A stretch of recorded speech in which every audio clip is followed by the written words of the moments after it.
You are the CEO of your health. Nobody is going to be living with your body longer than you are. At the end of the day, you're going to be left holding the bag, whatever is in that bag. What are some of the biggest fitness mistakes you see women over 50 making? I think they don't have a plan.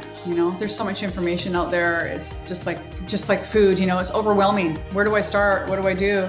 And I will say it's women like you who help me be excited to age. That's why I'm so out there. It's like I want them to know that it doesn't have to be that difficult. It doesn't have to be. Just keep it simple. What are the 3 biggest reasons women over 40 avoid strength training? I think one, they're afraid of getting bulky.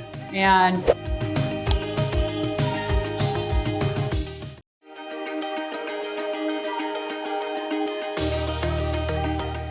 Hi, I'm Stephanie. I'm Seth, and this is The Forever Young Show. The most powerful force in this world is a woman who knows who she is, why she is here, and what she wants to accomplish. And that's where self-care comes in.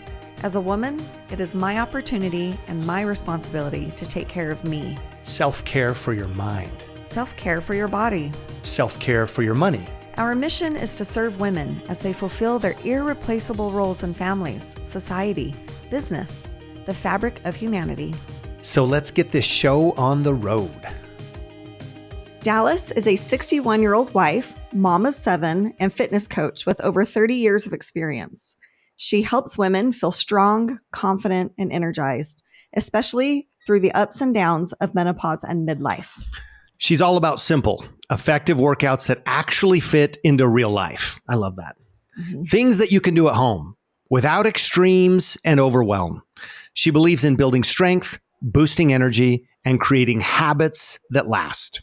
As a stay-at-home mom for many years, she learned how to manage time, multitask, and show up for everyone else, but also learned the importance of taking care of herself. That is what she teaches now, how to make yourself a priority without guilt. Her personal mantra, age is my superpower. Every year brings more wisdom, more strength, and more clarity. She doesn't believe in limits or labels. I was thinking about that today as I was doing the gym. I'm like, I am limitless. Like, it doesn't matter. The girls we're riding bikes today, and our little girls are like, well, actually, Ruth was like, you're old. And Hannah's like, he's not old. And I'm thinking, I'm meeting with Dalyce today. There are no limits. I have no limits. That is right. Just showing up, doing what you can, and feeling good in your body. You can find her on Instagram, TikTok, and YouTube. Go to fitmomof7.com for one-on-one online coaching. Dalyce, welcome to the show. Thank you, Seth and Stephanie. Thank you for having me. Happy to be here. We're so happy to have you. Yeah, you're bringing a story that every woman who's listening to this needs. Right? This is mission critical information. Today, it's all about self-care. I'm going to say self-care for the body. Right? Because we're going to be talking about fitness. This is Fit Mom of 7, by the way. Right. But as our lives are so integrated, you take care of the body, you take care of the spirit, right? Yes. You take care of the body, you take care of the emotions. So it's not just the old song, let's get physical, right? Yep. No, it all works together, right? Yes. Absolutely. But before we jump into fitness, you were just out of the country. I just came back from Canada. Because you're originally from Canada. I am originally from Canada, yes. So I'm there a couple times a year. I'm so tempted. I'm not going to do it. I'm not going to get into like governmental policies and politics right now. Don't do it. I actually was wearing a Canada baseball hat on the way home back to the States. My mom lives in Canada. So she's like, are you sure you want to wear that hat? And I said, why? And she goes, there's a lot of stuff going on in the news. I'll be fine. And which is so funny. I've heard that. We were having a conversation with somebody else about that recently, about somebody coming from Canada or something, or are you sure? And thinking, this is Canada, folks. Like these are our North American brothers and sisters, some of them who speak French. We won't hold that against them. Who like pose no threat. I almost don't think of Canadians as No, they're not. I mean, they're not different. Yeah.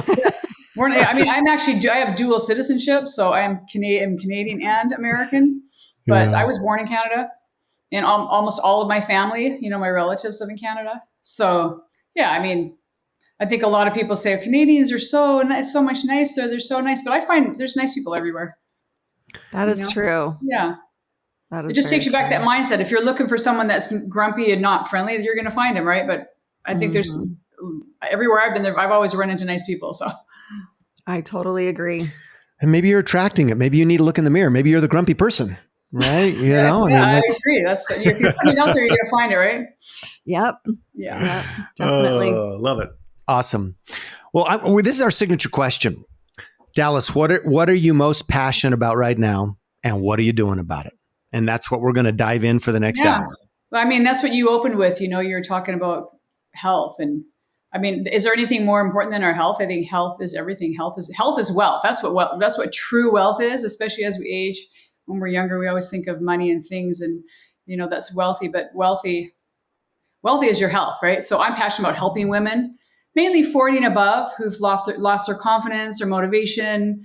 Not feeling strong anymore, or capable, and low energy levels. They've been through there, or heading towards menopausal years, been through them, or they're after that. And so it's a passion of mine to help women and create simple, like you said in the beginning, realistic workouts that fit into your real life, that actually make a difference. Building muscle, focusing on building muscle, increasing your energy levels, and just improving the quality of your life. Not just longevity, because we all want longevity, but we want quality of yours, right? Yes. So, and I'm I know alive. you have lots of kids firsthand. I know what it's like to be busy and put that on the back burner. Yes. Well, it is, and I love your acknowledgement for so many women that women put other people first. So many women, and there's a spectrum, right? And we need to find our mojo, the flow. It's not on the one side where I'm only going to take care of myself, because we got people who live over there. Right. And then it's not, I'm only going to I'm here to serve my family, right? I'm going to, Yes. if I'm married, I'm going to take care of my husband, or, maybe single mom. I mean, we've got single moms or former single moms here, on the show. I was a single dad. I'm going to take care of the kids, or I'm going to take care of everybody else. But Right. I feel like, especially women who have servant hearts, whether they have kids or not, they Yeah. find themselves over on that other side of the pendulum where, like, you come last. Mhm. Right. Well, I just think we do that as moms because I think women naturally feel guilty when they work out, or they take some time for themselves to do anything. They feel Yes. bad because they're taking time away from the kids. But and Seth, as you're speaking, I was thinking, I'm not taking anything away from the dads, because I think dads also do the same thing. Especially if you're a single dad, you put yourself last. You're taking your kids to sports or whatever you're doing with your kids. I think just parents in general put themselves last and think that doing anything for themselves is selfish. And it's not, because we have to take care of ourselves first before we can take care of others. Just like putting on your oxygen mask on the plane, Yep. right? They always ask you to do that first. So if you're not fulfilling yourself and energizing yourself and taking care of yourself, you're not going to be there physically or mentally for the loved ones around you, right? Yeah. Or emotionally, being a parent Right. or wanting to serve others takes a lot of your emotional, intelligence. Oh, yeah. So. For sure. For mental health, I mean, physical health, but it's just as important for mental health. Yes. Well, I appreciate, Dalyce, the vote of confidence in me and all of maledom and fathers. I am going to say, though, and I've never been a woman, but in my observations, and as a single dad, like I remember being exhausted. I remember giving so much for my kids, but I feel like I can turn on the button and say, okay, compartmentalize, is me time, right? Like I'm going to find a way. Yeah. And I just feel like I've observed that so many women are not, they don't have that valve, or they don't know where that valve is. They don't have the time or the energy or the strength, because they're exhausted, to find that valve. Yeah. I think it's just, there's more nurturing, there's more Yeah, I think caregiving there. And I'm like, they're just naturally caregivers, I think. And just years ago when women stayed at home and took care of the kids, it's still, I think, kind of ingrained in us. It's like kind of that's what we should be doing, right? Mm-hmm. I think it's probably where it comes from. Yeah. Yeah. And I think in all aspects, women's health, but I feel especially when it comes to, what we're going to talk about today, whatever anybody wants to call it, whether it's drudgery, working out, right. Or getting healthy, right. That is one. Yeah. I know you can invite your kids. They can do it with you. No, but I'm thinking about Stephanie here. We just had this conversation this week. You need that alone time, right? I have to. I don't know what it is, but I've been this way my whole life. If I'm working out, I cannot have my kids in there, mom, or like crawling over me, or I want to do it with you. Like you need some me time. Once they can do it with me, sure, independently with me. But if I'm having to stop all the time to help them to figure it out, then that's just it's painful. It takes away from the purpose, right? You're trying to mentally get in your own zone. Yes, exactly. Mom, so I just, Mom, please, Mom. please stop. Yeah, exactly. I hear you. Well, and I feel like it's also really easy for a woman to, I have this, I can do it next. I have this, I can do it later. And then later comes and it just doesn't happen. Right. We're trying to do too many things at once, right? Yes. It's a Garth Brooks song, If Tomorrow Never Comes. Yeah. Right. If the workout never comes, like it doesn't. There's just. Yeah. No, that's why you have to put it on the calendar and you have to do it at the same time and make sure you do it. Yes. To be consistent, you have to have a pattern. So you just come second nature. Well, I think we're going to take a different route than sometimes we take, but you have, we collaborated beforehand, and I think we want to dive into a bunch of Q&A today. All right. And glean some wisdom. You obviously do a lot of one-on-one coaching, women over 40, right? Basically, yeah. But I do have women that are younger than 40, and I've trained many women that were younger than 40, for years. So that's kind of my niche. I find on Instagram is usually women there around those years. Awesome. Well, all I have to say is when I checked out your Instagram page the first time, I was like, she looks like at least a decade or more younger than she really is. Are you kidding me? Thank you. I was like, I am all ears, all ears. I mean, I feel decades younger. I mean, there are some days, and I'm sure you can go over some videos where you're like, she looks her age or older. I mean, we all have those days. That's fine. But I do feel good. I look in the mirror and go, gosh, I think we all do it. I go, gosh, I am 61 and I really look 61 today, but I don't feel 61. Yeah. I still feel great. I feel like in my 30s. I move fine. Here and there are little things where you're like, my knees make a noise or whatever, but I feel good. Well, I will say when I came across the first video of you and your husband, and I was like, wait, they're 13 years apart? How does that work? And then I'm like, but she's so young looking and she has so much energy and youthfulness. Well, no wonder it works. It's working. I got to be honest with you, Seth. He tries to keep up with me. I've got a lot of energy. But even though he's younger, he's always like, I keep him on his toes. He's like, man. So yeah, we're always kind of competing with each other, but yeah. I love it. Yeah. I love it. It's so great. Juxtaposition that. What's that? I said we motivate each other. Yes. I love it. Yeah. Juxtaposition that. On the other side of the spectrum, I saw a video clip of you and your mother. Yes. Recently. Yeah. You want to just, I'm going to skip this question. Well, I'm not going to skip this question. We're going to come back to this question in a minute, but kind of take us there. Take us to that, to that video in our minds in this conversation. Sure. What was going on? And your mother is in her 90s, right? She's 93. Yeah. Which video do you see? Because I posted, I just came from my mom's on Monday. I just came home from her. So I don't know. Take your pick. I don't know. I just posted one today of her at her gym and doing her gym workout. So, she does, it's something that, it's common for me to see. So I know that it's very unusual. It's incredible, but I think it's more incredible for people that have never seen it. Like, wow, she actually really drives, but she drives herself to the gym 4 days a week. She gets in her car. If it's snowing, she scrapes the snow off her windows and she drives to the gym, and she likes to go to a big box gym. She goes to Planet Fitness. And she and like we were talking about earlier, mental health, she goes to keep her body moving, because she says to me all the time, if I stop moving, Dalyce, if I skip a day, if I only go 2 days a week, I'm going to stop moving and I won't be able to move again. So I don't want to skip a day. She writes it on the calendar and she goes. But she does it just as much for her mental health because it keeps her accountable. And when she walks in the gym, she gets greeted by someone that sees her on a regular basis. There's regular gym goers that say good morning to her, that wave to her. So that it makes her feel good. Mm-hmm. So it's the community part of it, but it's the physical and the mental part of it. Social. There's the social interaction. There's the fact that here, what's your mother's name? Edna. Yeah. Here's Edna in her early 90s doing life, folks, showing up at the gym.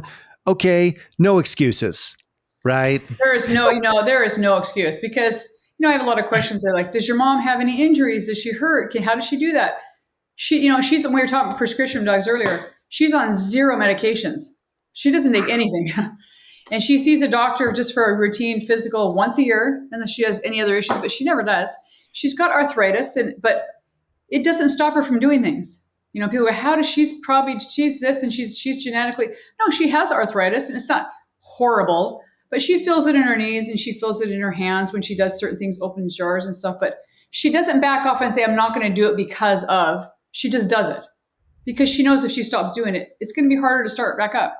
So, wow. That goes for everybody. You stop doing something, you don't start working out to your 60s. You're kind of playing catch up. It's never too late. And you can definitely get stronger. You can lose the weight, whatever. But, just keep going. Start and just keep going. Don't stop. Mm-hmm. But she does 4 days a week. Yeah. 4 days a week. 4 days. She consistently 4 days a week. Wherever you are today, no matter the age, make sure that you set a plan, do something today. Yeah. That reminds me of some research at kind of a care facility, right? For care facility for seniors. Yeah. What they did is they decided everybody's going to do some sort of resistance training. And I know we're going to jump into this today. And it really wasn't what is the resistance training, right? It was just the fact that they're going to do it. Yeah. And the results were absolutely jaw-dropping. Every single category, every single person made improvements. And we're talking about people you can build muscle into your 90s, right? It might be a little harder, right? But bottom line is your body is designed to build muscle into your 90s. So they had these groups of people, and what they noticed is after, the study was done, and it wasn't really a long-term study, the people who were in their beds at the beginning were now up and in walkers. The people who started in walkers were now walking independent.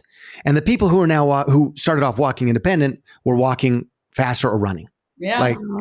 That just goes back to my point where my mom said, and she's right, because she has a lot of people say, no, you're 93, you need to slow down, right? And she says, no, if I stop doing it, I won't be able to move. And she knows that if she stops moving, she'll die. She just knows that because she, like you said, she's living life. She loves life so much.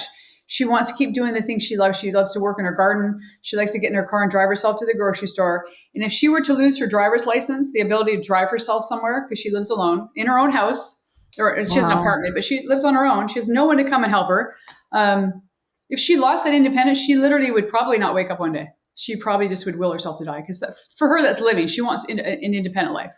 So it's important for her. She's not just going to give up and say it hurts or it's hard. It's just, she likes life that much. Wow. That's so inspiring. Yeah. I'm seeing a reality show right now in my, Life with Edna. Life with Edna, just watch going around. She doesn't take it for granted, I think it's a lot of people take their bodies for granted, and you take the human body for granted. Like you said, someone's in a bed, now they're on a walker, from a walker to walking. The human body is incredible. It's an incredible machine, and we're able to do a lot of things, and we should be doing a lot of things with it. Just because we're getting older doesn't mean we can't do them anymore. We played on a playground as children, but as we get older, we stop doing that. We stop sitting on the floor and we stop climbing things just because. We shouldn't do that. And that's why we lose the ability to do it. Just a moment of silence for Edna right now. I'm thinking how awesome that is. I'm thinking of the video clips we're going to make for the video shorts. Oh my goodness. With Edna's permission. So you got some good videos to pull from. She's climbed over her balcony to get in her. I've got a video that went viral. I think it was a year and a half ago in her front of her apartment. She left her keys in the house and didn't have it, but she knew her balcony door was open. So she literally climbed over a big balcony over it and jumped over to open her sliding glass door. And I posted it and people were like, oh my gosh, how could you let your mom do that? This is so horrible. Like she could have got hurt. I was like, she would have, I did yell to her. I go, Mom, what are you doing? And she would have done it anyway. She does it all the time. But like, I mean, there's probably 30 years that couldn't do that. And she just hopped over and opened her door. Wow. But it went viral because people were like, wait, there's no way she's 90 and she did that. And she did. But she does stuff like this. She climbs ladders. I posted one the other day where she was climbing a ladder and she hangs her curtains. I mean, she does everything the average person does. She just doesn't let, things stop her. I love it. Yeah. So has she always been this way? She's always been, not, let's put it this way. She's never been sedentary, but she lived in Canada. The job that she was at, she was forced into at 65. You had to retire. She worked in a hospital and that was what the rule was. So she retired at 65, not wanting to retire. And she noticed within a few months, she wasn't as physical. She had a physical job in the hospital. She was sitting more and she noticed she was getting stiff and she was losing her strength. And she noticed she was aware of that. And she said, if I don't take the steps to do something about it, I'm going to really slow down and I'm not going to have my strength anymore. And her energy levels are dropping. So she started working out a little bit in her apartment, doing it with videos. And she hated it because she wasn't one of those people that like, I love working out. So she went to the gym. She joined a big box gym and was nervous and just started off small, got on a treadmill and watched what people did and asked questions. And eventually she liked it. And she's like, I like this atmosphere. And she's been going ever since. And that was at 65. So she took those steps. I mean, it was uncomfortable for her. It was awkward. She was very nervous, but she did it because she knew that she had to. Yeah. And she's never looked back. So. That's awesome. That's dang inspiring. Really is. Well, I also love that, everybody's different. And that's something you're talking about, just really applying it to your life. Like I'm happy to go out in our gym, in the garage and do my workout. On the other hand, and you do that too. I mean, you'll go there, but and I feel great after, and I'm glad I did it. But it takes me so much more to get there because I'm like your mom. I'm a social creature. I like to have the community. I like to have the energy that we all bring to the workout. My big thing is yoga, typically, or dancing. Mm-hmm. But I'll do it. But yeah, it's not my joy in life. Well, that's the secret is to finding something, people go, what's the secret? That's helpful. That's a big tip right there is do something you love. I mean, there's so many things you can do physically. You don't have to do one thing. It's like, there's a lot of things you can do to move your body. You can do yoga. You can dance, you can bike, you can row, whatever you climb a lot, whatever you want to do, just keep your body moving, right? Climb a balcony. Like you could, like seriously, you can climb a balcony. Yeah, you can. Yeah. Hey, seven sets. Yeah, 7 sets of climbing the balcony. Yeah, all right. Like do what you love. Yeah. Well, I actually know a couple of men who every year on their birthday, they try to see if they can jump over this fence. Oh, really? Wow. To see if they still have it. Yeah. And so it just made me think of that. I wonder how high that fence is. Let's be careful. One of them was pretty high. Yeah. All right. So why should every woman over 40 be lifting something, even if it's just her body weight? Exactly. I mean, you're right. I mean, it doesn't need to be weights. If you're a beginner and you don't have a set of weights, your body weight alone, you can do a lot, because we lose muscle. Everyone does. Your metabolism changes, bone density declines. And that's a big concern. There's a lot of elderly people that they fall, they break a hip, and that's not good. Strength training helps reduce belly fat, which a lot of women complain about, prevents bone density loss. A lot of women have osteoporosis. So that's huge to do that. It improves your sleep, your energy, just your quality of life. Right. And you can do them at home. You can do body weight exercises at home. And once those get to be a little bit too easy, then you progress to, using a set of dumbbells. And you don't have dumbbells, you can use soup cans. I mean, I did my mom's soup cans when I was there because we did some workouts in her apartment and she didn't have her dumbbells handy. And I said, we can just use soup cans, Mom. You can use water bottles. It's just something that you want to challenge your muscles. You want that progressive overload. So every woman should do it. And don't wait till you're 40. I have 4 girls and they all, they already know better, but they all work out with weights. But for the younger, for guys and girls, but specifically women, like younger, don't wait till your 30s and 40s. Do it now. Like now is the time to build that foundation so that it's just second nature for you, and put the muscle on now, create it now. So it's going to be so much easier. It's just the same thing with eating. It's going to be easier for your future. Yes. So I wouldn't say just 40. I'd say All women. So I go out and work out. The girls know when I'm up in the morning that, I'm either my goal is 6 days a week, either strength training, weightlifting, or yoga. Like I kind of go back and forth because I'm looking for a balanced approach, right? Flexibility and strength and things that yoga brings me are so critical right now. And I do a bunch of cardio, basketball and horse and hiking and all that. But it's a good balance. Yeah. So I'm out in the gym regularly, and the girls, these 7 and 9-year-old, will intermittently work out with me, or ride their bikes. I mean, like kids work out, right? Yeah. But they're actually having fun, which we should be doing, right? Absolutely. Yeah. But Ruth, our 7-year-old, recently has been a little more focused and said, "Dad, I'm working out with you." I'm like, "Okay, great." And the whole reason is because her older sister was able to pick up and hold, was it you? Yeah. Yeah. Her older sister, our 20-year-old and me. Yeah. Wow. So our 9-year-old, was doing a little baby carry, right? And Ruth saw that and she's like, "Dad, I want to be able to do that." And so she goes out, and that girl full on, she does real push-ups.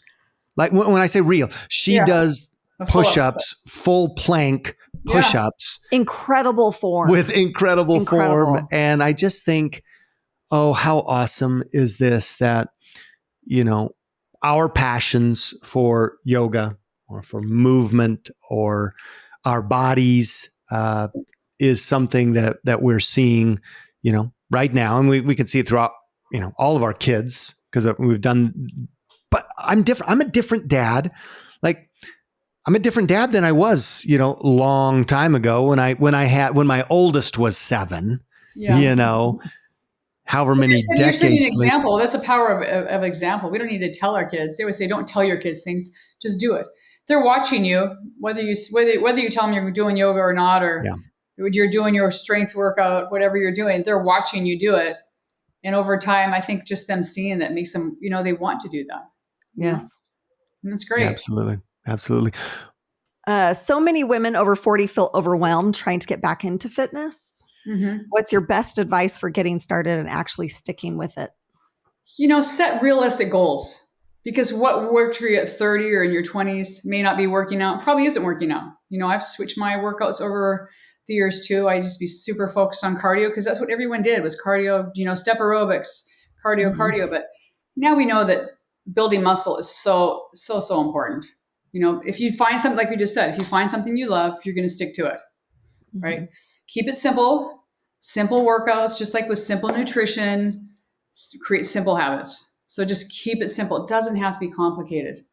So strength, you want a good balance. Like you said, Seth, strength, balance, cardio. You need all those three. Nutrition, you need all of that. And keep all of it simple if you want long-term success. Get rid of the all or nothing mindset. If I didn't do something today, I'm going to start a workout program today, but I don't have 30 minutes to do it. So I just won't, I'll do it tomorrow. No, just do 5 minutes. I mean, you can get a great circuit. You both probably know this. If I had you go in your kitchen or living room, and I gave you 3 exercises to do, say 12 reps of 3 exercises 4 or 5 times, it would literally take you maybe 7 minutes. But you would be like, oh my gosh, my legs are burning. I'm winded. Like you can get a great workout in under 10 minutes, if you stay focused. So it doesn't have to be all or nothing. It's just same with when people start, eating differently or they start diets. It's like, oh, I fell off the wagon today. I had a cookie or whatever. Forget it. I'll start the diet next week. It's like, no, you just readjust and start off, do change tomorrow. Just do something better tomorrow. That's all. If you have 7 minutes and 2 cans of pinto beans, you can do anything, right? That's true. That's so true. You can just use your body weight. Like there's so many things you can do with your body. I mean, like you said, your daughter, push-ups. If you did 5 minutes of certain many push-ups and then sit-ups or whatever it was, jumping jacks. I mean, you'd be like, oh my gosh, that was so hard. I'm so winded. I'm sweating. I feel great. You get your heart rate up, you break a sweat, you're strengthening your heart, you're strengthening the muscles in your legs. It's like a full body workout. Mm-hmm. And all those endorphins. They all add up. All of those 7 minutes add up over time. Yes. I obviously when I typically will do, a day of full body. And when I say a day, like I'm talking about like we're busy people making health a priority at 50, me today. Happy birthday. Well, not. Thank you. I meant today. I am 50, but I was 50 yesterday and the day before too. I thought that too. It was. Gotcha. How it was worded. Actually, I'm sorry. It's just one of those things. I always just want people to say happy birthday. So I do this. No. But at 50, right, this era of my life, I am much more deliberate about what I'm doing, right? So I'll do a full day, and I'm talking about a full day. I mean, a 20 to 30 minute workout, right? That's because I can do that. I don't feel like I need to go to the gym for an hour, 90 minutes. Like I don't you get a great workout in 30 minutes. Exactly. Yeah. I'll do a full body day, kind of integrating everything. I'll do a lower body leg day, and I'll do an upper body strength day, right? So I'm just kind of rotating through those every other day between, that and yoga. And, obviously, you're going to do squats, right? And people sometimes they think, oh, squats, man, that just sounds, you got your dumbbells, whatever you're doing, right? Or body weight. So that's exactly my point, babe, is all this talk recently, at least it's lighting up my Instagram feed, is just do 3 sets of 10 squats, one set of 10 squats after every meal. That's just 30 squats in a day, morning, afternoon, evening. It's great for your blood sugar, by the way. But how would you weigh in on the importance of squats? Even just body weight squats. I do it all the time. I'm like, man, 10 squats, I can feel my legs. I can feel those muscles, especially for women. What are your thoughts on body weight squats for women? Oh my gosh. I mean, squat is such a foundational exercise that everyone should be able to do.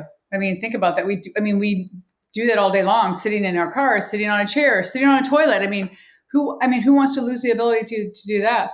So starting off body weight squats, great.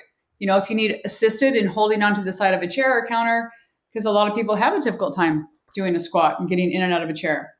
But that should be a wake-up call for you if you have a hard time getting out of a chair. I mean, there are, people that have health issues or knee issues. They can't help that. But if it's just from not strengthening your legs and you're sitting all day long at a desk, you need to start doing something about it. You need to start practicing getting up and down, assisted at first, and stretching your legs too. Your hips are getting tight, your hamstrings are getting tight, your quads are, your lower body's getting tight. So you need to get the stretching in as well. And then you do yoga, that helps with that as well. But stretching and mobility, your hips, they start to tighten up. That's one exercise that you definitely should be doing, and you can do them anywhere.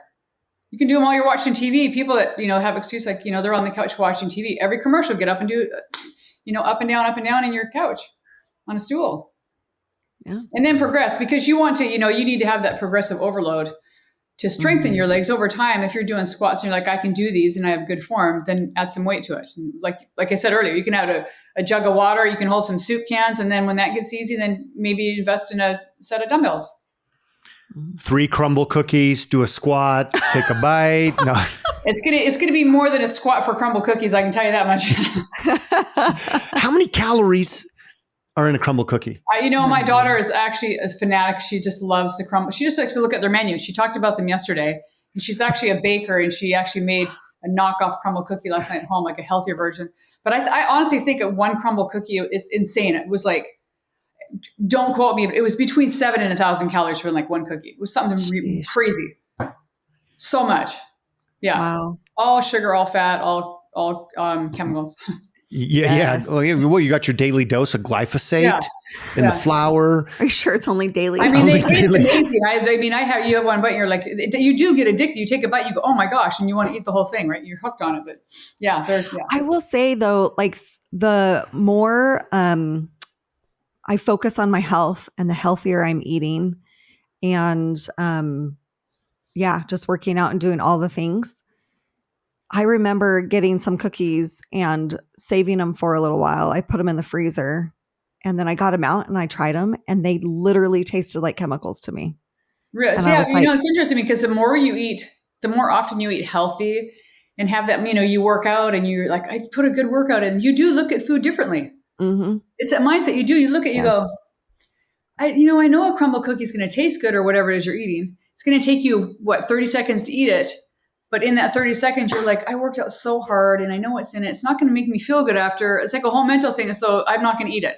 Because you Yes. do look at it differently. Hopefully Yes. you do. I mean, you do need to think about food as your medicine. For sure. Yeah.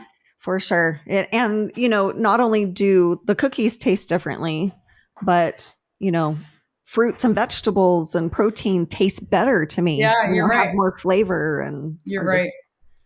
Make me happy. Yeah. I remember the quote that you just shared, Dalyce. Yeah. Hippocrates. We're talking like old Greek. We're talking thousands of years old, right? Yeah. Let food be thy medicine and medicine be thy food. And you actually, Stephanie is our CHO, our chief health officer, as so many women are in their families, both nuclear families and extended. And she put that little quote up there, and I've heard that on the fridge. It's there, every single day. For whatever reason, I don't know, my desire to connect to Greek heritage or whatever. I don't even think I have any Greek heritage, but I've heard that saying my whole life. And I don't think it really has started to mean a ton to me until the last year of my life. Not to say that eating healthy hasn't been something it has been a string of decisions and implementations, one little thing at a time. But it wasn't long ago, like really not long ago, that I was chowing Cool Ranch Doritos, occasionally, right? Basically trips, right? Something to keep me awake while I drive. And, Coca-Cola. I've never been a big soda addict, but, putting those things into my body and growing, and I grew up on dime store. I was one of those dime store kids that spent a significant chunk of change on every form of red number 40 and yellow number 5. And back in the day, it was actually sugar, right? From Nerds to Lick-a-Stick. Yeah, I got you. And this saying just is sinking into me in a way I really can't explain in the last like era here that I'm in. And, I could count it in moons, right? Not very many moons, not very many years. How is it that we have departed so far from good counsel and common sense when it comes to what we are eating? We're no longer at let thy medicine be thy food. Let thy poison be thy food and thy food be thy poison is the daily method of operation, primarily here in the United States. And we're shipping that all across the world. So sad, isn't it? Yeah, it's horrible. It's just, it's just like pharmaceuticals. They said the money-making industry of selling foods with food dyes and chemicals in it because they sell more of it, making it taste better, making it bigger, You get addicted to when you eat it, and I think it's just snowballed over the years. I mean, when like same with your kids, when my kids were young, my older kids were younger, back then cereal was considered a healthy breakfast. And my kids all had cereal. We had Cheerios and I never even gave them Fruit Loops and stuff, but like even Cheerios or like Golden Grams or Honey Nut Cheerio, like any of those we thought were the healthier ones. Because number one, I think they were made differently. And 2, we didn't know any better. But I think in those past 20 years, it's just snowballed where it's like more chemicals, bigger, brighter color, fancier. And so it's just, it's come, I think, to like a crashing halt these last year and a half where people are really more aware of it because diabetes is going up, obesity is like skyrocketing quickly, health issues and like people want to be on an Ozempic because most people are overweight or obese. So it's like now it's come to this dead halt where like, people are saying, what is going on? Like, what is wrong with our country where there's so many health issues? And you don't see it in all these other countries. So, I mean, that's part of it. But like going back to the quote, it's like I just heard one the other day and they said, eat your food like it's medicine or your medicine will be your food. Ooh, So it's like, that is so true. It's like, yes. I know people like that take a ton of medicine and they always wonder why me? Like, it's kind of bad luck. It's not bad luck. It's just, you have to be more mindful. It takes more work. Yes. Mm-hmm. I mean, we have to be a lot more aware of what goes into our food. I mean, I buy food sometimes or certain products and go, this one's healthy. And then I get home and I go, this isn't healthy either. You How read many the times have we done that in the last year? Yeah. I mean, like certain crackers, they go whole grain, this and this, organic, and then you read the box, and you're like, it's no different than a regular cracker. You know what I mean? Just because you buy it at Whole Foods doesn't mean it's healthy. Yeah. So it's like you have to be so intentional. It's just, I don't know. I don't know how to explain it. And I don't think I'm the only one who feels it, but I feel there has been a great shift. I don't know if you've seen it in me. Mm-hmm. I feel it. Like, I feel differently. Doesn't mean I don't enjoy some great gourmet cheesecake. I think for you, it's probably because, you get to a different decade of your life. You said you turned 50. You start, as you get older, I'm 61. As you get older, I don't think about like dying, but your aging is more, you're more cognitive. You think about it. You're like, I'm getting a little bit older. Like when you were younger, you thought, I did, 50 is kind of old. That's what I thought. You know what I mean? 60 is really old, but as I get older, I'm like, 50 is not old at all, and 60 is not old, right? So I think you're more mindful of it because you know that you are getting older. Years are going by, and it's like you want quality of years. So now you're more aware of like, I am going to be more aware of what I'm eating. Like, you don't smoke. I don't know if you drink, but it's like you're just more aware of like what I am putting in my body because we also have more information about our food and what we were eating and drinking. And so now we're even more aware of what's in soda. Like 20 years ago, no one knew Diet Coke was bad for you. Everyone thought it was good because it had no calories. Exactly. Now we know it's horrible, right? So I think the more information we have, I think now there's so much information out there. It's like we're more aware of it. To Die For. Have you seen that documentary? You know what? I don't think I have. I know if a lot of people have. DYE, To Die For. No, I haven't. Is it on Netflix? Was it? I think it's on Amazon. Okay. You can also get it in a DVD form. Okay. On Amazon or Target or Walmart. Yeah, I'll look on Amazon. I've heard about it. Powerful movie. We homeschool. So, our girls, we were watching it one night. And in fact, just yesterday, I think it was just yesterday, our 7-year-old was quoting from, you remember when we watched this, or remember what happens when you eat these dyes? And I'm thinking, Mom and I were up, you girls were sent to bed. We were watching the movie. Did you watch it? Yeah, they had the door cracked open and they were sitting there by the door watching this show. That's funny. But yeah, that ought to be curriculum in the school system, 100%. Right? Like we ought to voluntarily and proactively educate. We are past the day. Like when I was growing up and, in the 80s, I was born in the 70s, in the 80s and the 90s, where we wanted to, I never really liked Fruit Loops. I thought they don't even taste good. Give me Golden Grams, right? Yeah. But, so bad. But, it was the Fruit Loops. I'm talking about the crazy people, the fruity thinkers, like who were, going to Whole Foods and trying to do all that. They were the crazy people.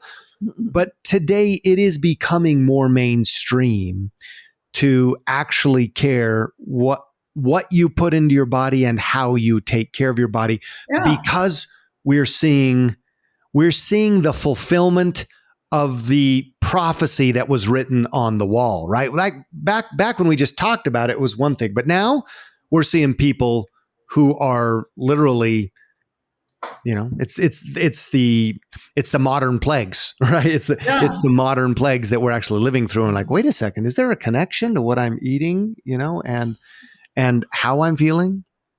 Yeah. I love going to the grocery store and seeing boxes with a nutrition label or ingredient label turned, facing towards you. Yeah. I'm like, there's so many people that are looking at ingredients now. Thank heavens. Yeah, that's true. That is so true. I think a lot. And even our kids. I mean, my kids watch me do it, so they do it all the time too and look things up for me. What are some of the biggest fitness mistakes you see women over 50 making? And how can they start seeing real progress? I think they don't have a plan. There's so much information out there. It's just like food, it's overwhelming. Where do I start? What do I do? So they don't have a plan, and then doing too much too soon. They get burnt out, they get injured, or they just get overwhelmed and they just give up. Definitely. And then they avoid strength training, which is very important. I think a lot of women feel like they're going to get bulky, or they're going to get injured. And they're missing out on the best tool for aging. The kids laugh at me because I feel like almost every question they ask me about anything, I always go, build muscle. And I go, Mom, that's not what I'm talking about. Really, build muscle is like the answer to almost everything. If you want a quality of life, you need to build muscle, and it helps with everything. So, don't avoid strength training and not eating enough protein. And that's really difficult. I struggle with that too. As we get older, a lot of us, our appetites are different, and it's hard to eat a lot of protein. The amount that we need to build muscle anyway, you have to be intentional. And so not eating enough protein, you can do the workouts and the strength training, but if you don't eat enough protein to build the muscle, you're not going to build the muscle. It just makes it harder to build and maintain. And if they don't, if you don't, they do the workouts. And that's when, a lot of my clients will go, well, I've been doing the workouts for a few months, but I'm not seeing any difference. And that's when you have to look at the food you're eating. You can't build a house without the bricks and the concrete and the scaffolding. You need all of that to build the house. So you can't build a house. You have to have that foundation. So intentional takes a little more work, but it's doable. Mm-hmm. So those are things I would say. Yeah. No plan, doing too much too soon, avoiding strength training. And you could, for a fitness beginner, it's difficult because it's a lot to know. It's like someone that's not into working out, or they have no idea where to start. Find someone to help you. Like, your health is, sometimes you do need to make an investment in your health. Maybe you do need to stop going and buying whatever it is you buy weekly, whether it's Starbucks or whatever your favorite treat is. Maybe don't do that for a few months and invest in yourself and hire a trainer. You can go to a local big box gym, and some of them are fairly reasonable, and just say, can you just help me, put me on a program and walk me through it 3 days and then print it out, and then start doing it on your own, or take the program home and do it at home. Sometimes you need someone to guide you. That's what I do. And that's what I do for women. I simplify it for them. I give them a plan that so they can literally look at and follow. They can look at the workouts and videos and follow them right there, has it in front of them. They can send me a video of themselves doing it, and I can critique their form. And I give them food choices. I don't put them on a diet. I give them food choices that works for their life and for their family, that they can choose from. They're simplified. They're not like full on recipes that require tons of chopping and cooking and baking, and, it works for you unless that's what you want to do. Mm-hmm. And I break down their macros, like how much. A lot of women don't know how much protein they should be eating. And so I break that down for them, because sometimes you do need to track a little bit about what you eat. I don't track my food anymore because I did it years ago, but you should be aware of how many calories you are eating a day, because if you're slowly putting weight on over the years, you're eating too much for what your body's burning. And that's why I said you have to adjust. What you did before might not be working for you, because if you're losing muscle, which you are, if you're not strength training, you 100% are losing muscle.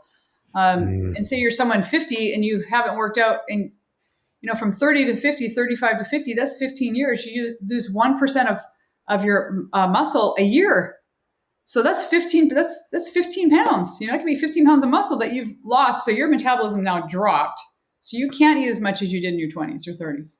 Mm-hmm. So you need to adjust your calorie intake, or you need to bring your physical activity up and add some muscle to your body so that you can eat more food, and then you can increase your calories a little bit. But it's just all about adjusting, and it does take some thought and a little bit of work. But like I said, you can find someone to help you or do your own research. Just keep it simple. I would say that's everything that I needed. Thank you for that personal. Thank you for this personal training. There you go. Why are we doing this show today? Because we needed. We just wanted to get Stephanie some personal one-on-one coaching. Yeah. I was going to follow up with, that's what I've needed my whole life. Oh. Not like that's what you're probably already doing all that. I'm starting to. I've ebbed and flowed. I have always been that person who has had super high metabolism, super high. So I could eat. Yeah. I was always referred to as the bottomless pit. Yeah. Or do you have a hollow leg? Stephanie, you need to eat another sandwich or have 2 pieces of cake. Yeah, but I'm guessing, are you a really like high energy person? Like always on the go, like lots of energy? No, I've had health struggles. I I'm was looking at Seth because I was going to see if he was going to answer. I was waiting for him to nod yes or no. I feel like I'm getting it back. Yeah. But as a child, I had very high energy. I was nicknamed Tigger by my family because I was always bouncing around with energy. Yeah. However, in 8th grade, I was diagnosed with Epstein-Barr virus. Okay. And, chronic fatigue. And so that is something that I've had to deal with on and off my life. I also recently found out that I believe I have Ehlers-Danlos syndrome. Say that again? I might be pronouncing it wrong. Ehlers-Danlos. Oh my goodness. Now I can't say it. EDS. EDS. Okay. There you go. What are the symptoms of that? It's a type of hypermobility. Okay. And now that I'm in my 40s, I'm starting to feel it more in like my ankles and my knees more than I ever have. Yeah. But my whole life I've been, my hips will pop out of place. My knees or my ankles will pop out of place. I can pop my arm out of place intentionally. I could do arm tricks.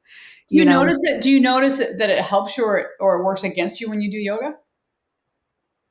I have to be more intentional. So that I'm not overextending myself just because I can doesn't mean I should. Yeah. Like in 8th grade, I was a cheerleader and I thought, I can just, do high kicks or I could do whatever. Yeah. And so I've done that my whole life. And then recently discovering, this hypermobility and, realizing that it might be beyond that. I've realized that that's not necessarily good because I've been doing it wrong my whole life. Because I knew my joints were hypermobile. Yeah. I would just kick my leg up instead of using the muscle to really control it. Right. And so that's a really bad habit that now I have to break out of doing when I do yoga or anything really. You need to be more intentional about strengthening the muscles around your joints, right? Yes, absolutely. Yeah. Absolutely. So because of that, and also I have the gene mutation MTHFR. Okay. I don't know if you're familiar with that, but it has a lot to do with your body's natural detoxing pathways. Oh. And I have like one of the worst forms possible. Oh. So, does that mean you have to be careful with what you eat or? Yes, what I'm exposed to. Chemicals. Chemicals or foods or vitamins. They have to be methylated is the purest form. Oh. So you really have to read labels. Yes. You have to read everything. I do. The smell of pot in Times Square, New York. Oh my goodness. That would get me too. We went to Times Square. Our company was ringing the NASDAQ bell and we got to be a part of that. Oh, nice. And it was an incredible experience. And after, I think it was the next day before we flew out, we had an evening flight and we were like, let's go do some social media content out on Times Square. That'd be really unique, really cool. Yeah. So we went out there and we were only out there for an hour and a half. And then I essentially demanded to go back in the hotel room. Yeah. Because it was so thick that it was making me super dizzy and nauseous. And I'm like, I can't. And so we went back to the hotel room, packed up and rested for a little while. And then, so we get in the Uber and it was so bad. And mind you, like I've had food poisoning a handful of times in my life. Yeah. And every time I have to force myself to throw up because I just have trauma surrounding that as a child. And so my body does not naturally do that. Only once in my whole life has it ever naturally done that. Oh, and so we get in this Uber and we're on the way to the airport. And I literally almost asked the Uber to pull over so I could throw up because it was affecting me so bad. That's the worst feeling too. Yeah, it was absolutely horrible. Seth had to keep, reminding me to breathe deeply and slow and put my head down. And I mean, it lasted for hours. It was. Oh, that's horrible. That's the worst feeling ever is when you have to throw up. Speaking, something you said, Dalyce, about, where women might struggle when they're starting or women over 50. Hey, what do I do now? And you talked about having a plan and how just a simple tool can help you. I have not other than a stint in my late teens where I was, with a buddy, with a friend, with somebody who was kind of pulling me along. They were into weight training. I'm like, okay, cool. Let's go lift. And, Yeah. they had home gyms. Other than that, I've never really lifted my whole life. Right. Like I'm super active. Yeah. I'm a stringy farm kid, like string bean, but I'm kind of strong. And I've never really built muscle. Yeah. Until, in the last couple of years, what would you say? Maybe a few years, Probably. 3-4 years. Maybe when I'm traveling, I'll hit a gym. Like we didn't even have a gym in our house. But I'd travel. Okay, I'll hit the gym, but I didn't really. You don't know what you're doing, right? There's this threshold.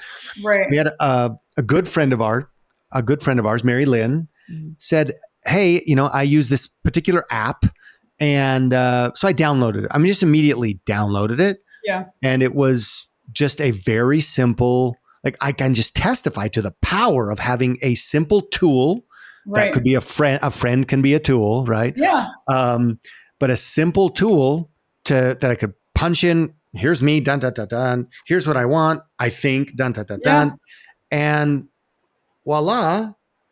I put it in the menu, and here's what you need to do, Seth. Like you don't need to know the whys. You don't even just do these. You don't need a technical name, or it doesn't need to be like technically what you're working on your body. Just do this. Yeah, and just like you're saying, your program and you have an app now, don't you? Do you have an app? I do. I have an online app. I saw that. Yeah. You can download, and I can reach women all over the world. But I was going to say this to the end, but I do have another app coming out on Mother's Day, which is another app where it's just going to be a library of all my workouts. So you can just pick and choose your workouts. So it's not personalized for you like my one-on-one where I'm personalizing and we work through all your issues and I make the food just for you or your meal plan just for you. This one is it's a library of workouts from 10 minutes to 40 minutes. You can pick, you want to do abs one day, or you want to work the back of your arms one day, or you want to sit in the chair and stretch, or you just want to warm up. You can pick from it. So that's coming out soon. So I have something for everyone. And not everyone can afford to go to a gym. Not everyone can afford a personal trainer. I totally get that. That's a luxury. So that's why I came out by the one-on-one. Now I have something that'll be more affordable for anyone can afford. Anybody, anywhere. Yeah. Anybody, anywhere. Yeah. Yeah. Well, amazing. That's exactly what this tool was for me. And I've been doing it a couple of years. I don't know how many, I don't know. It counts how many workouts you've done. And I look back and I think, wow, not one workout later, but wow, hundreds of, workouts later, just Isn't small, cool, little bit by little bit. That motivates you though, right? You look at, you go, yes, I did like 100 workouts, or I did 75, or I increased my weight, or I actually could do 2 sets this time. Like it's for you to see that, it's encouraging. It really is. It demystified something that I really wasn't familiar with. Yeah. And again, I'm happy to do it on my own because it fits into my schedule. Steph would rather go to the yoga studio, although we do it at home too sometimes. I do both. But yeah, I'm telling you that tool that you're coming out with as an additional tool to your one-on-one personalized coaching, it has changed. That approach has changed my life. I feel like I'm in the best shape of my entire life at 50. Isn't that great? Isn't that great at 50 for you to be able to say that? More muscle than I've ever had in my entire life. That's great. Right? And Stephanie, it's like you like doing workouts. You go to yoga, and some women or some people like to work out at home. Some people get motivated, but that's what's great about having an app and just choosing what you want to do. You might get up one day and do a yoga flow. You might just want to do, I just want to do a workout that targets my lower abs, or I just want to do a workout where I can use my mini bands. I do all of that on there, and it's literally, you hit start and you follow me. It's like you're coming to my class. You're not just following individual, you're actually following me like you're in a class. So yeah, it'll be helpful because I know women get overwhelmed as what should I do? Where do I start? Okay, so that's where I was going when I went off on my health, my personal health stuff, is growing up, because I was so tiny my whole life that people were always like, oh, you're fine. Like I literally would ask, can you please show me? Can you help me? In my 20s, and they're like, oh, you're skinny, you're fine. And I'm like, no, but I'm not healthy. Yeah. I need help. Kind of like you don't have a problem because you're skinny. You don't need to work out. Yes. Yeah. Yes. And I feel like because of that, I'm not blaming them, because that's my fault for not pursuing somebody else or, finding another place. But it is so overwhelming that I didn't know where to turn. And Right. because I had already been shut down by a few other people, I'm like, well, is anybody going to help me? Right. And so I love what you're doing and encouraging others, especially to start sooner, because it's true. Yeah. Yeah. I mean, I I even have on my app, I have one workout. It's called This Is Where You Start. Like if you open my app and you're like, well, I don't even know what workout to pick. Perfect. I have one that says, this is where you started. And if you've never worked out or you haven't worked out in a while, start here. And I give you options. Like you can do it with just a body weight or you can do it with a set of weights. That's so perfect. Yeah. Yeah. That comes out on Mother's Day this year. Yeah. Yeah. Just a couple of weeks. I just finished up working on that. So yeah, that's been my passion project for the last year. So how do societal expectations and stereotypes affect women's mindset, and what can be done to break free from them? Well, I mean, as you saw my mom on my Instagram, I just believe that age isn't a limitation. And like I like to say, and this is just like a new mantra for me recently. It's a superpower. Like, I think a lot of people think of age as like, oh my gosh, I'm getting older. But no, it's like we have more wisdom when we're older, right? Use it as a superpower. And that's what I share on my Instagram every day is that, you can sharing my mom at 93 or showing that I'm 61 and a 40-year-old's looking at it. Women need to see what's more of what's possible, not more about rules or what they should stop doing or what they should be doing. It's like, just because we're an older number doesn't mean we shouldn't be able to do it. Right. So I think, Yes. I think society's getting better with it with stereotypes. I think we are kind of breaking out of a little bit, you picture, you say like I said, when you're younger, some younger kids go 60s old, or 70s old. The closer I get to 70, the more I realize 70's not old. But, when you're in your 40s, it sounds really old, right? So just outdated labels that they place, I think, especially, on women as we age. I think we're getting better, but once again, sometimes we're told how we should look when you're 60 or 70 or 80, or how you should dress, how you should move. The video that I posted today of my mom working out at the gym is, and I said on it, it's like my mom, and I probably had thousands of people say the same thing. The comment was, your mom's 93, but she moves so much younger. And she does. She doesn't move like a 93-year-old. In our mind, a 93, my husband and I were talking about this last night. 93-year-old used to think someone walking with a cane and like being really, hunched over and like frail. And 93 doesn't have to look like that. I mean, there's some 70-year-olds that look like that. It doesn't have to look like that, but you have to take that step to make sure that it doesn't end up that way. You do have to put some work in. You can't just say I'm 60, I'm 70. Oh, well, I'm just getting older. You've got to take those steps and start doing something. Just like you said towards the beginning, what you're looking for, you're going to find. So if you're looking for others that are old and frail, you're going to find them. But if you want to find others who aren't, they're out there. And that's why it's such a great message. And that's why I do like sharing my mom. I wish I could share her more. She lives in Canada, and people go, that's not very nice. Your mom doesn't live with you. She will never move from Canada. It's her home. She loves her home, and my brothers and sisters, some of them are there. So she would never move. I've asked her for years, come live with us. And I mean, we lived in California for years and she still wouldn't move.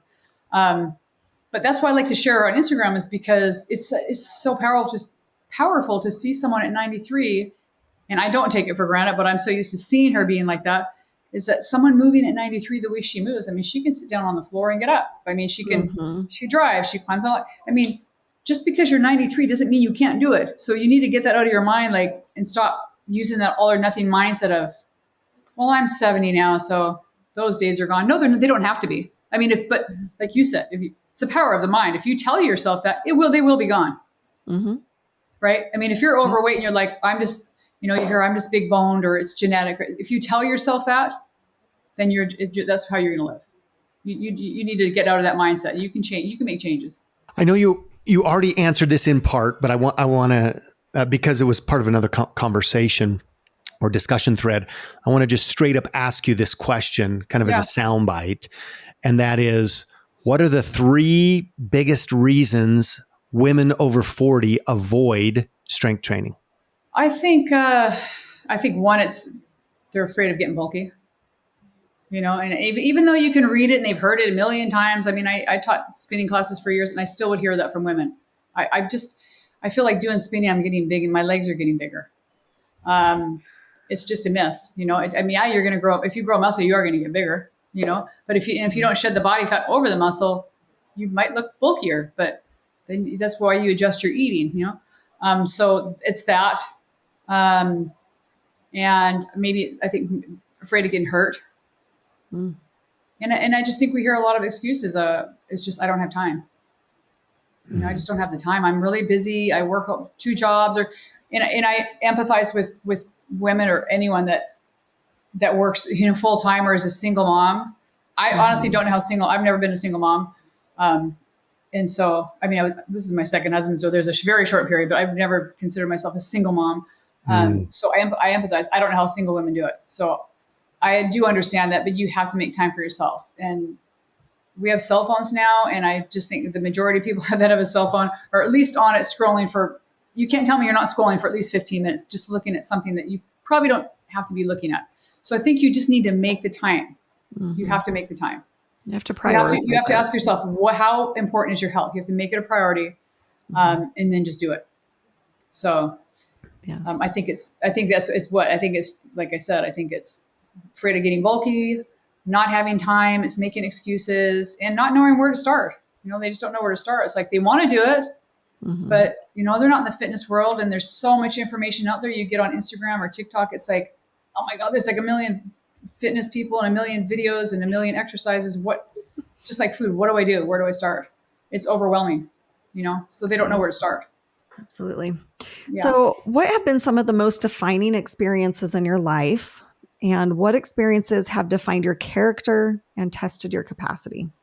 Gosh, I think being a mom of 7, you guys have lots of kids too. I think being a wife and a mom of 7 kids, the births has been the most defining experience. It's changed me in so many different ways. Going through gaining weight when you're pregnant and having to lose it afterwards, nursing, juggling 5 kids, 7 kids, 5 kids under the age of 10 at one point.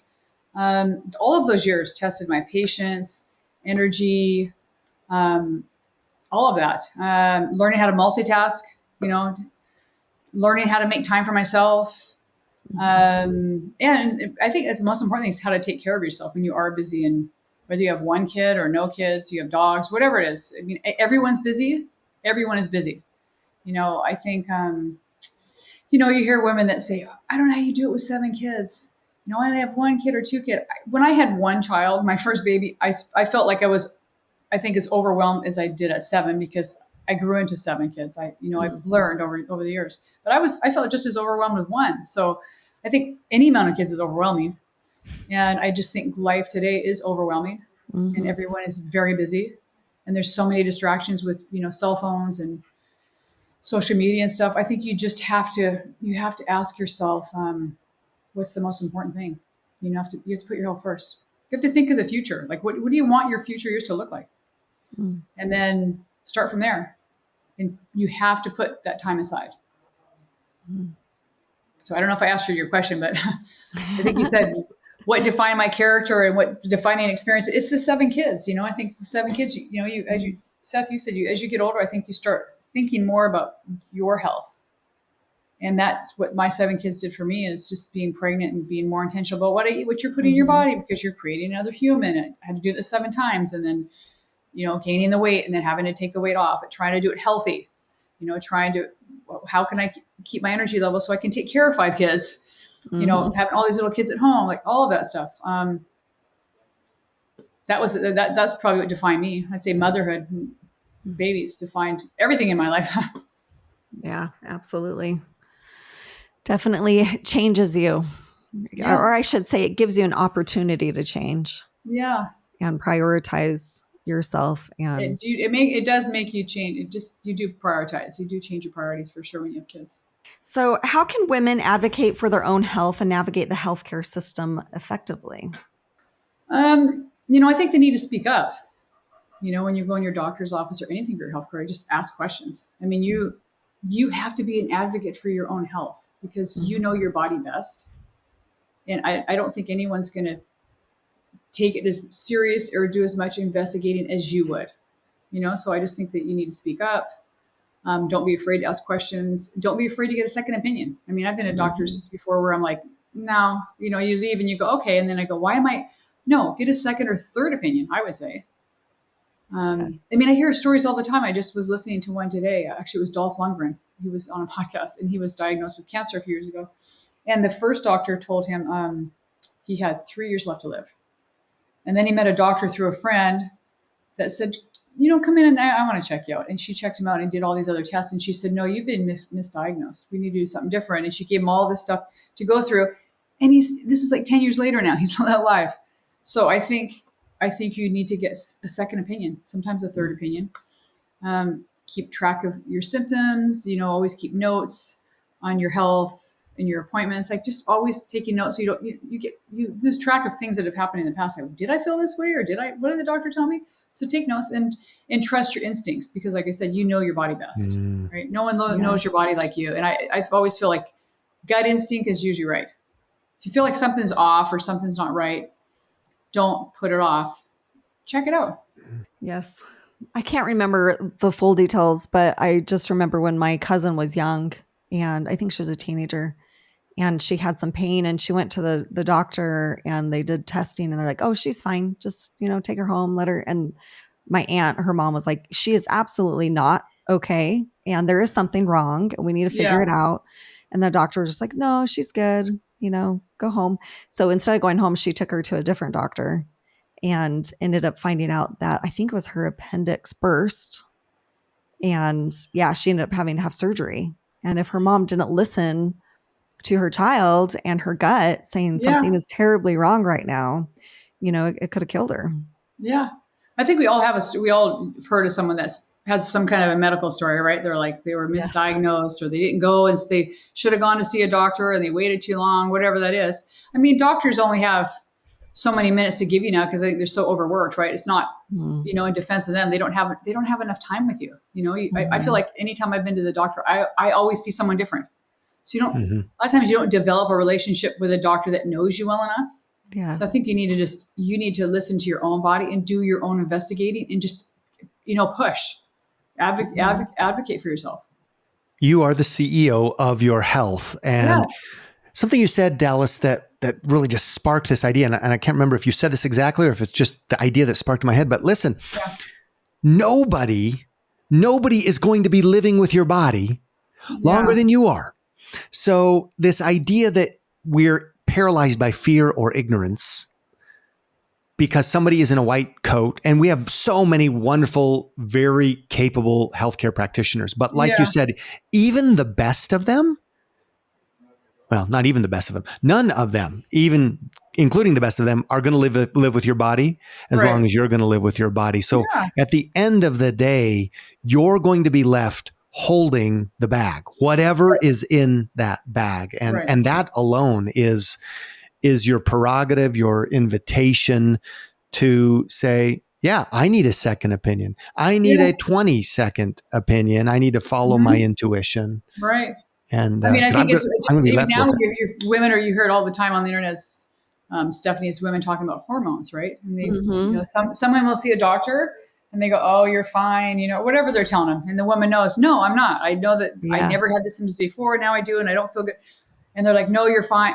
Then you just need to switch doctors. That's okay. You don't have to be embarrassed or feel bad. Just switch doctors, because there's lots of doctors out there, and you have to find the right fit for you. Like I said, your own body. If something's off. And don't wait so long.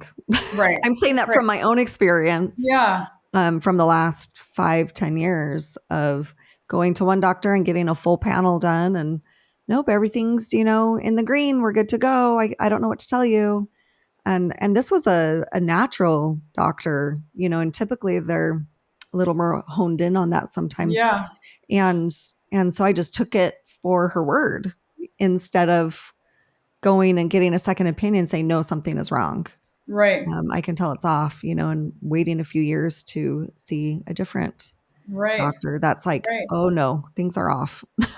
Yeah, no, I don't think you can say that strong enough, as you're right. Just go by your gut and get a second or third opinion. Boom. Dalyce, thank you. That was, I feel like I've just been at a workout. You need to take a little rest, right? Rest and recover. No. Yes. You just have so much knowledge, and I love how direct you are and how much you want to give and to help women, help people in general. I feel very inspired by Thank you, you Steph. and your mother and Appreciate that. all that you're doing. I do love it. I love helping women. I love it when I know that I've actually helped them. That's why I'm so out there. It's like I want them to know that it doesn't have to be that difficult. Mm-hmm. It doesn't have to be. Just keep it simple. Mm-hmm. And I will say it's women like you that help me, you and your mother, who help me be excited to age. I'm not, I'm no longer afraid to age. I'm like, it doesn't Right. have to be horrible. Exactly. So Exactly. as long as I invest in myself, it won't be. Right. Just put those extra 10, 15, 20 minutes a couple days a week or daily and keep moving. Yeah. So thank you. I appreciate You're welcome. Thank you, Seth, as well. And cut. It's a wrap. Thank you so much for being here today. And thank you for sharing this episode with that one friend who needs this conversation. Thank you for all the ratings, the reviews, the comments, and especially the support. We so appreciate you. Now, if you want to take a peek behind the curtain and be the first to know about special previews, backstage updates here at the show, and especially some private collection content that doesn't come out in the regular show, be sure to join our VIP community at theforeveryoungshow.com.